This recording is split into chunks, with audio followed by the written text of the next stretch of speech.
again, everyone. Hope you got enough to eat. There's still plenty of food left over there. Feel free to help yourself. There's also, I think, some desserts, still plenty of drinks. So please do help yourself. If you've not had the chance to meet, to meet Miriam Farris, you're in for a treat. Miriam is our director of youth ministry and has been here for, 4 or 5 months, something like that. I don't know. So 4, 5, 6 months, somewhere in that range.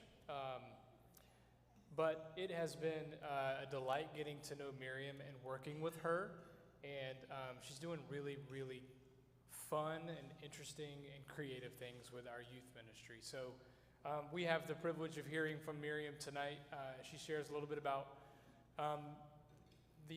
not only her, the garden where she works day in and day out, but how the practice of gardening and creation care has informed her own spirituality and discernment, which I think is just really powerful for us to hear. So I hope you'll help me and join me in welcoming Miriam to the stage today.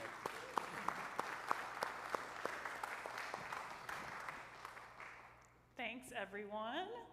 Please also come and help yourself to more cilantro if you'd like some.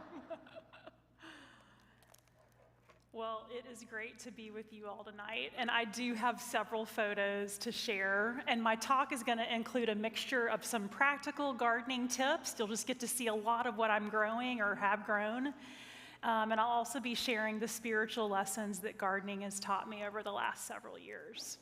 So this is my little house in Church Hill, and you may be wondering, why front yard gardening? All right, well, as a teacher, I'm going to turn the question back to you all. What do you need? What do you need to grow stuff? Sunlight, yeah. Of course, the rain could fall in front and behind my house, but yeah, this was really about sun and looking at where I would best be able to grow stuff in my space at home. So the front yard garden it was. And this photo was actually taken in a shady part of the day, so it's not a good example, but I do get pretty good full sun for most of the day. The back of my house has 3 large trees. I do have some things growing there, but they're not the kinds of things that you eat. They're shade-loving, viney plants and stuff like that. So now, throughout my presentation, you might see Lainey, my dog, and you all have heard of Where's Waldo, right? Everyone's experienced Where's Waldo? Okay. So I have a little game with prizes tonight. So if you spot Lainey first and say, "Where's Lainey?" or "There's Lainey," then you will be given, if you're the first to say it, you'll be given your very own prayer bead, Anglican prayer bead. We made these in youth group a couple of weeks ago, and I've got 4 Anglican prayer beads to give away tonight. This one doesn't count. This one doesn't count. All right, so you can tell it's a small space, right? Small house, small space, but you really can grow a lot of stuff in a small space. So if you've ever been discouraged about the space you have, don't be. Vertical growing is a great way to grow food in a small space. And things will even go wild in a small space, all right? So this is the cilantro. This is what the cilantro is going to look like in probably about a month, okay? This cilantro I planted, I just kind of let things reseed themselves. And so these cilantro plants here, overwintered. They survived those 3 weeks of ice. It still tastes great. As you can see here, it really does love snow. And as soon as it starts to warm up, it's going to bolt and start flowering. The cool thing, though, about cilantro getting to this phase is that it creates seeds. So if you never knew, the seed from a cilantro plant is coriander, okay? So if you go to the grocery store and you wonder, well, how are these two plants related? That's how. The coriander is the seed and the cilantro are the leaves. So I'll start passing these things around.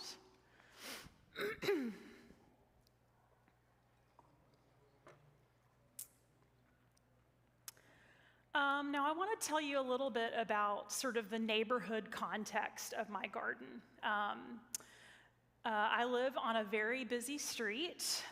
It's busy as far as traffic, car traffic, and it's very busy with foot traffic. So I live a block and a half from 25th Street, which is, I would say a commercial district. There's lots of convenience stores on 25th Street at the end of my block. And so people are walking by my house all the time. And so the blessing in disguise, it's really helped me to be in touch with my neighbors. Neighbors that I wouldn't normally meet and get to know. And really to be in touch with the needs of my neighbors. And so I've had so many opportunities to share what I've grown, which actually makes the growing that much more joyful. And as we all know, we never know when we might be hosting angels unawares. And so I feel like God's given me a great gift by forcing me to a front yard garden. Now, gardening does have personal benefits. If you're a gardener, maybe you've seen this sign before, that it's cheaper than therapy, but I'm actually not sure that's true. It depends on how good your insurance is, right?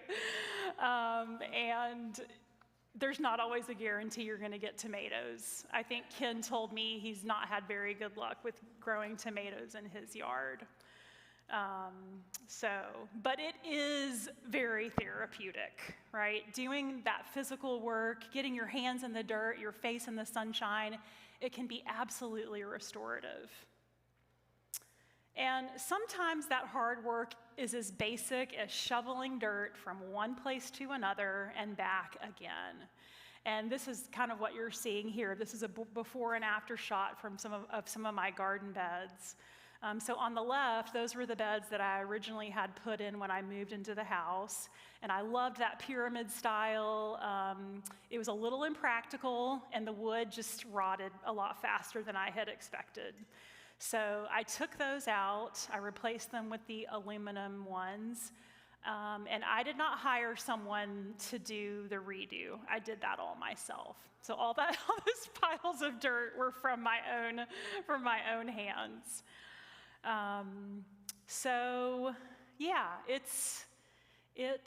It can be exhausting work. Here's a view from the sidewalk.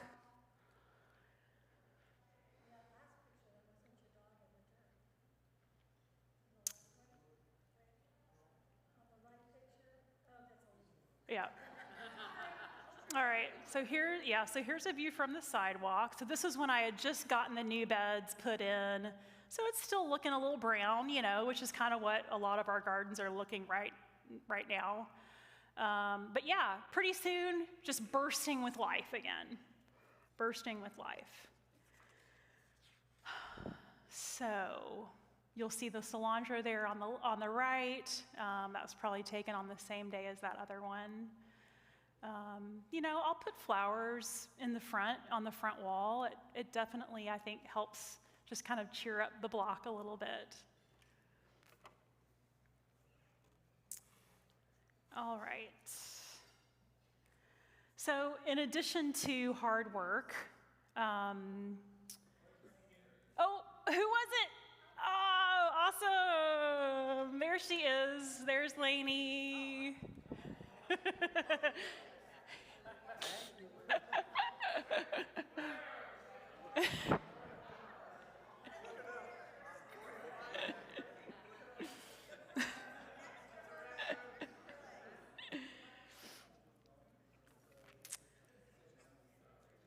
So the garden is also a great place to rest and really to stay in touch with the weather outside. And I mean, that's true even if you've got a porch without a garden, right? Believe it or not, the photo on the left was taken on an unusually cool morning in August, like 60 degrees. Yeah. And you actually can tell it's August. Look at all the plants. It looks like a complete jungle, right? So that's what a garden looks like in August. But after those sweltering days of June and July, 60 degrees just feels like a kind of rest that you've never experienced before, right? And just to be able to sit there and shell peas and have my dog, snuggle on me, like that, to me, that is true rest.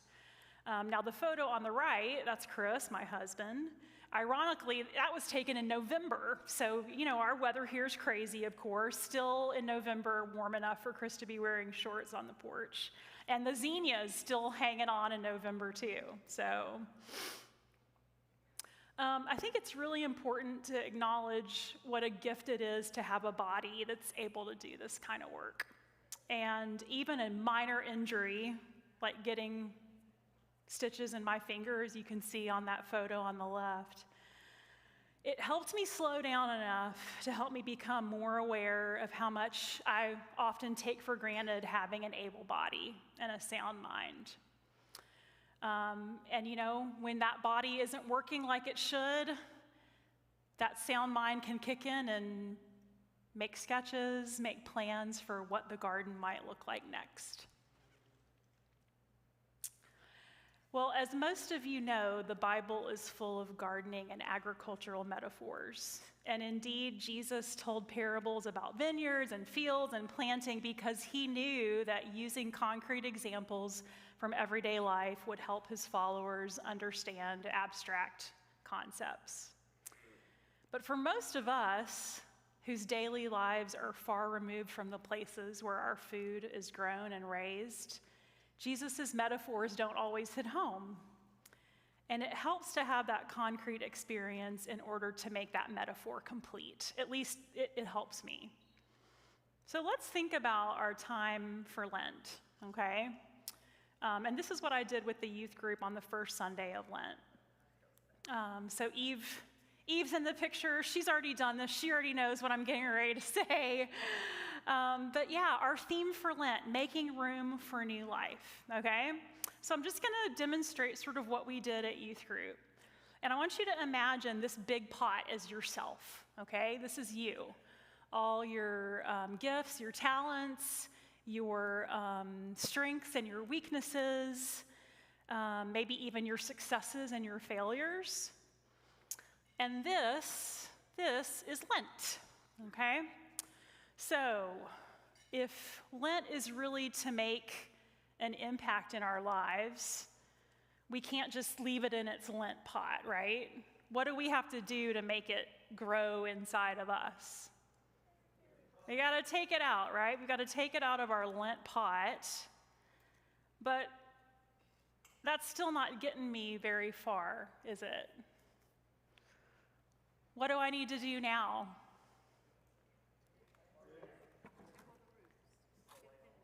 Yeah, I've actually got to I've got to give up, right?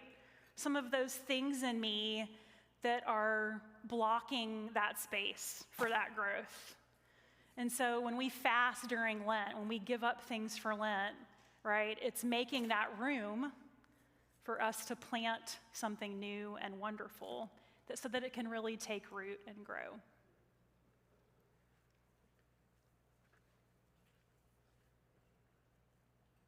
So there we go. Someone was just talking to me about rosemary. Oh, that was you, Mallory, wasn't it? Rosemary loves bad dirt. Just put it in the worst, driest, sunniest part of your yard and it'll do great.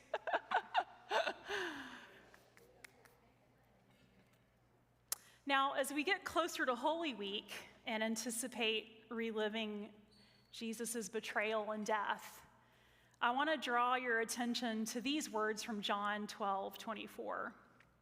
Unless a grain of wheat is buried in the ground, it is never any more than a grain of wheat. But if it's buried, it sprouts and reproduces itself many times over.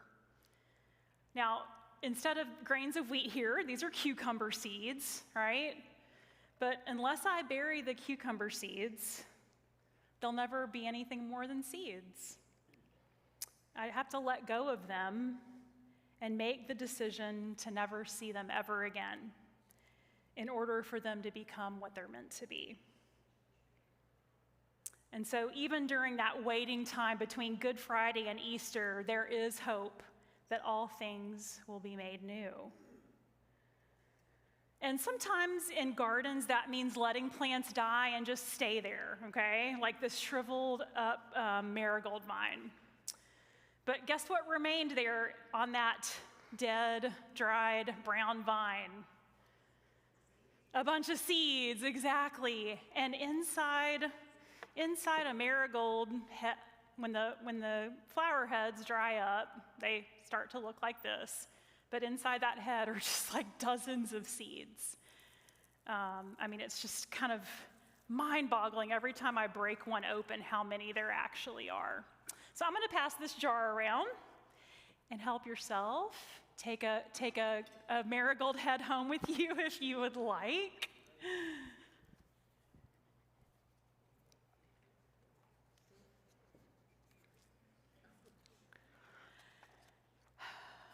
And that really is the hope of Easter, right? That we are living life abundantly and that we're seeing life burst out of the dust. So in early spring, radishes are that plant for me. And as far as plants go, they do offer that instant gratification, or as close as you can get it. So in gardening land, instant gratification is like 3 or 4 weeks from planting the seed to actually eating the food. That's pretty good. So in the past few weeks, I've planted radishes, lettuce, spinach, snow peas.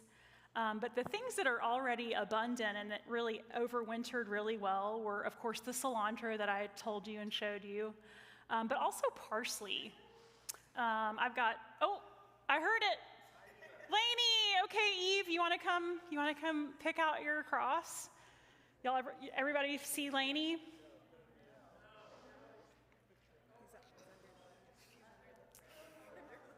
She's in the photo on the right. Her little tail. I've grown different types of parsley. The flat kind, or the Italian kind of parsley, reseeds itself. It almost grows like a perennial. I never actually really replanted at all. So, and it survived the 3 weeks of ice too.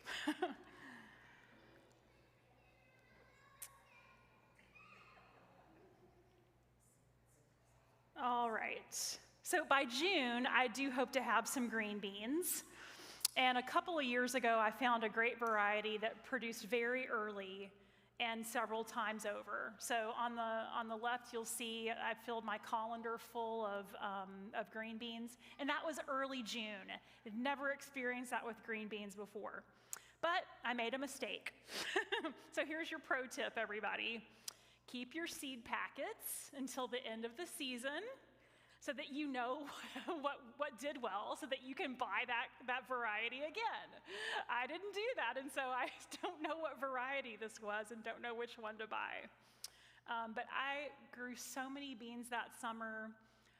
We had a block party, and I was able to make a huge thing of Southern-style green beans and share that at the block party.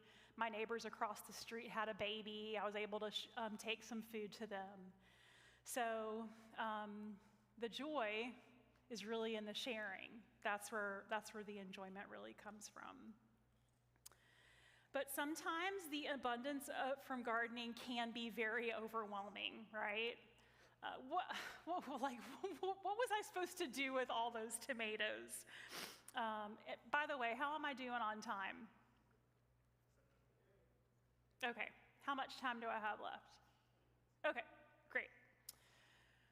So these tomatoes were actually kind of, you ever had a tomato plant where the leaves and the vines kind of hide where the fruit is? Well, that was one of those plants, and I didn't realize how many tomatoes there were.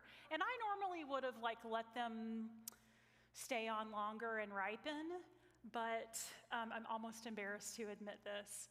There was a little family of rats living under my tomato bush, and I had to get that plant out of there.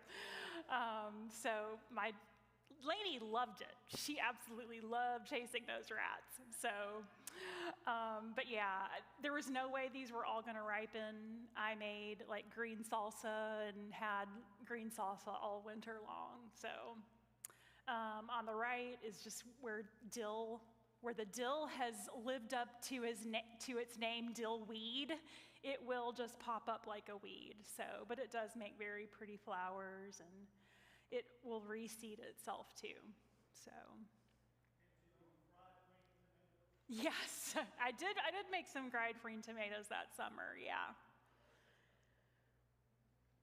And not all of gardening is a success, right? And learning from failures is a gift too. So early on, I realized that I was just not going to be a squash person.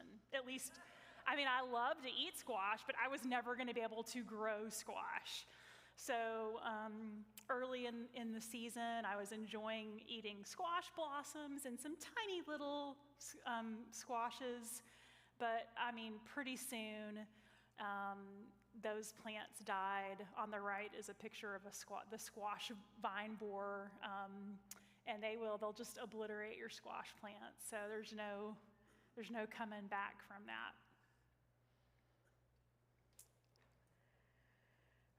And sometimes the gift of gardening really isn't about food at all.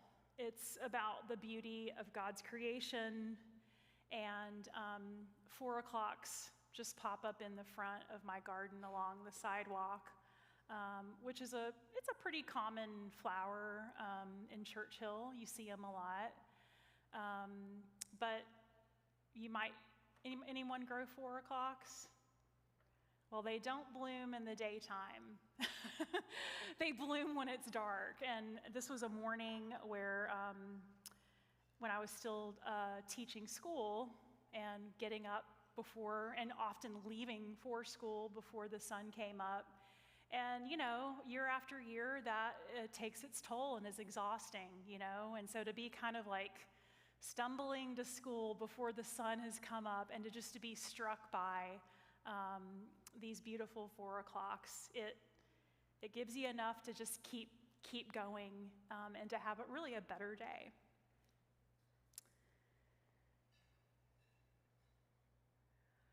So I'm gonna. Who was it? Who said it first?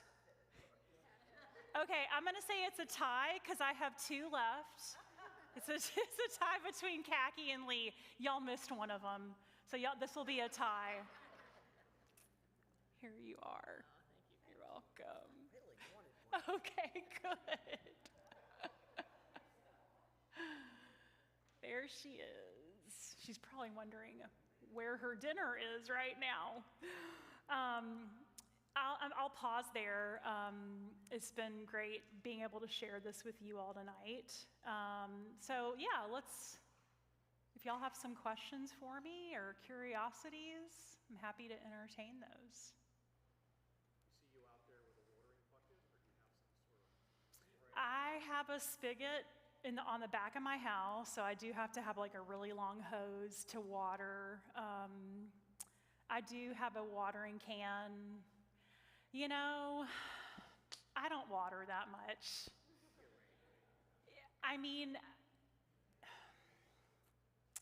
I had this neighbor who was very wise. He passed away a few years ago, and sometimes he'd walk by and I'd be watering. He'd be like,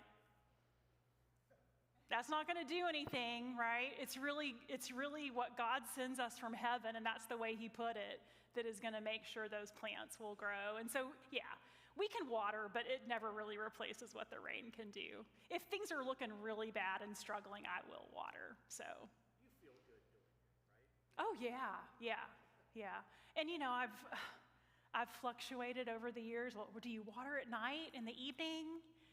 Or do you wait until the morning after your plants have rested and have been able to catch up with themselves? Are there camps in here about that? Who waters at night? Who waters in the morning? Okay, there we go.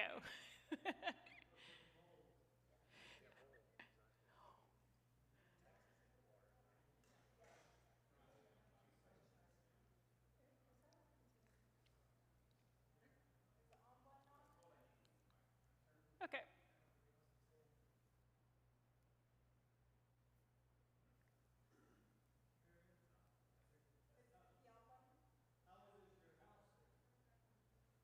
Hang on just a second. I can repeat the question, Chris, so that we can. Yeah.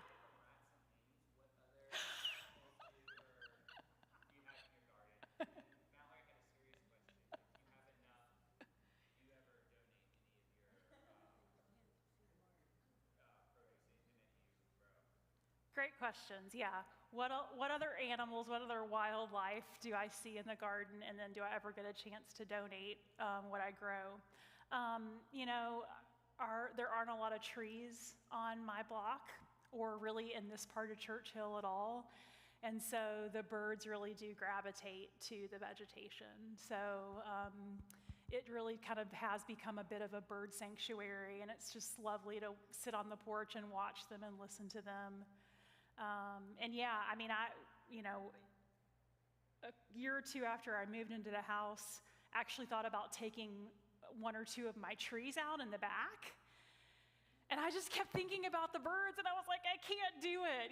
They just don't have a lot of places to land in this part of the neighborhood, and I just wanted to keep that for them. So as far as donating goes, I think it's more just offering it to neighbors and people and passersby. This one guy walked by, and sometimes people just stop and ask me questions about the garden. And I had saved a bunch of the marigold heads, and he was interested in having some. And I don't know, for some reason he wasn't able to take some right then, but he came back by later and got some, and he was going to take some seeds and plant them in his own garden. So, yeah.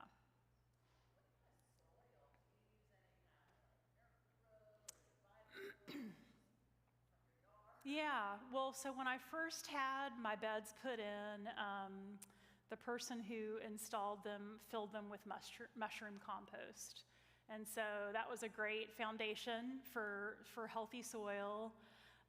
As far as amending the soil year after year, I'm a big fan of black cow, so I definitely put black cow and kind of rotate it in. So, but there are plants that can rejuvenate your soil too. Like someone turned me on to comfrey, and so now I've got comfrey growing in different parts of my garden, and the comfrey leaves break down really fast, and they apparently put tons of nutrients into your soil. So that's been fun to experiment with too. And I will say, gardening is just a big experiment. You just have to figure out what works in your space. And sometimes that's going to be different year after year too. What is a comfrey? What does a comfrey plant look like? Trying to describe it. C-O-M-F-R-E-Y.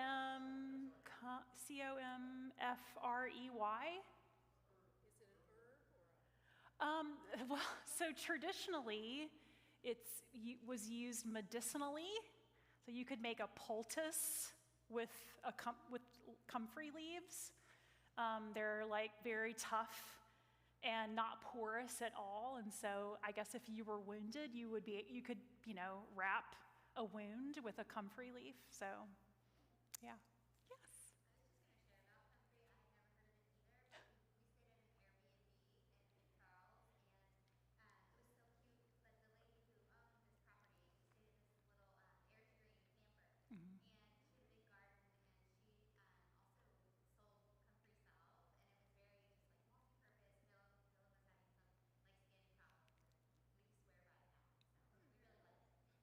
Thank you. That's really cool. Yeah. Have you tried growing lettuce? Because we did it at our last house, and it was really shaky in the back. It's crazy how fast it grows in semi-shade sun area. Yeah, I've grown different kinds of lettuces. You said lettuce, right? Yeah, Yes. different types of lettuce, and it went on for months. Yeah. I know, and it's one of those things like planting it now, I'm not really worried. Like if we get a cold snap tomorrow night, it's going to be fine. Yeah.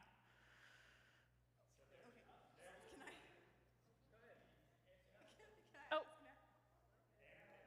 Yeah, they make these beautiful, they can get quite big, and they do make really pretty purple flowers. So, but yeah, they spread.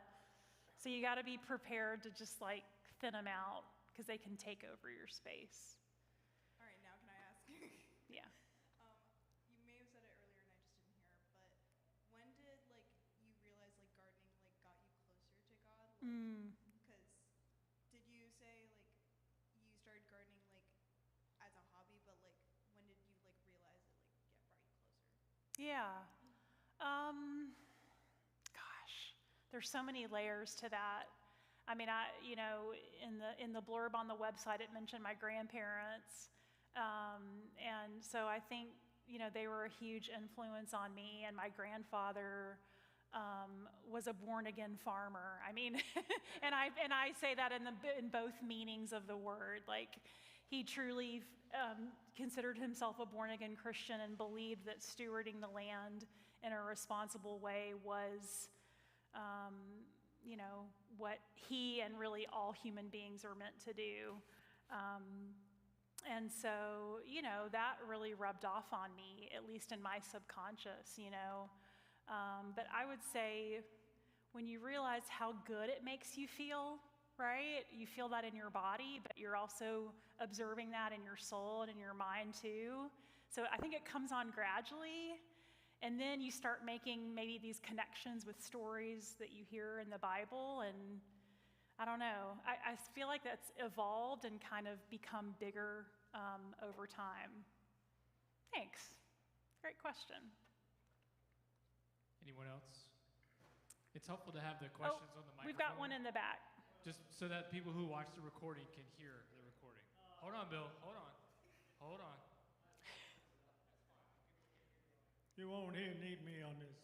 I wondered, your house looked like one story. Is Yes. it an old house? Yes. Or a newer one put in there? Yeah. In fact, we have one of the last one-story shotgun-style houses in the neighborhood. It seems like. So, like the house across the street that you see in the picture. Well, there's the duplex on the left, but like the one next to it is a new construction. So like Churchill north of M Street, there was not a historic overlay in that part of Churchill, and so a lot of the houses were demolished. And what they're building back are definitely not those one-story shotguns. They're 2 and sometimes 3 stories tall, or just like modern-looking condos. So yeah, we got one of the last ones. I think it's 1905, but it had been gutted and completely renovated before we moved in. So yeah, just big enough for 2, well 3 if you include Laney. Yes. Did you know that we used to have community garden spaces here? I have heard about that. Yeah. Let's bring it back, y'all. Say again. Yeah.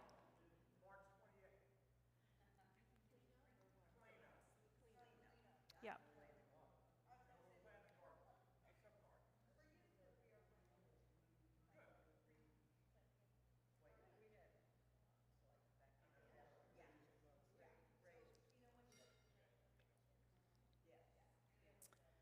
Are there any other questions for Miriam?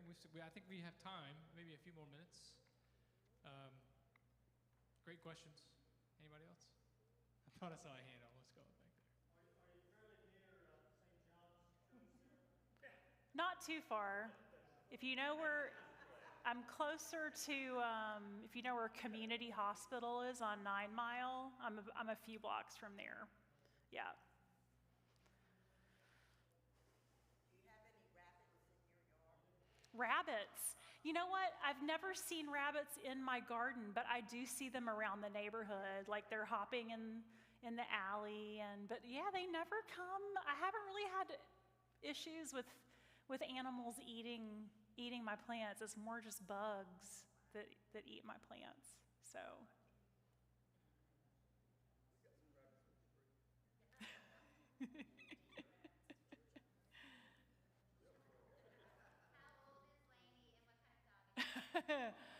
Our best guess about Lainey's age is between 13 and 15 years old. We adopted her 8 years ago, and we did get the doggy DNA test because we had to know. And she's actually half poodle, 25% Parson Russell Terrier, and then strangely, Anatolian Shepherd or something. One of those really big dogs. And then I think it was, the other 12.5% unknown or something. I have a secret theory that she is part Chihuahua, but Chris is in denial about that. So we can't deal with the reality of having a Chihuahua.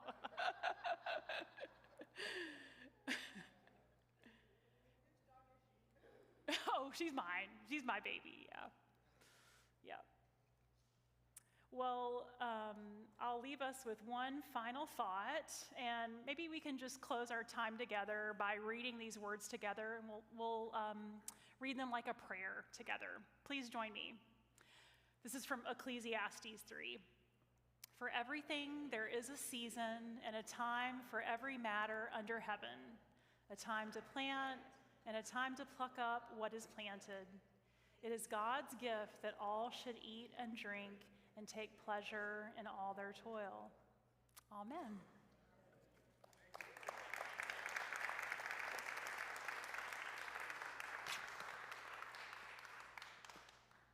I failed to mention this when I introduced Miriam, but she came to us most recently from St. Catherine's. She was the chaplain at St. Catherine's Lower School for a few years.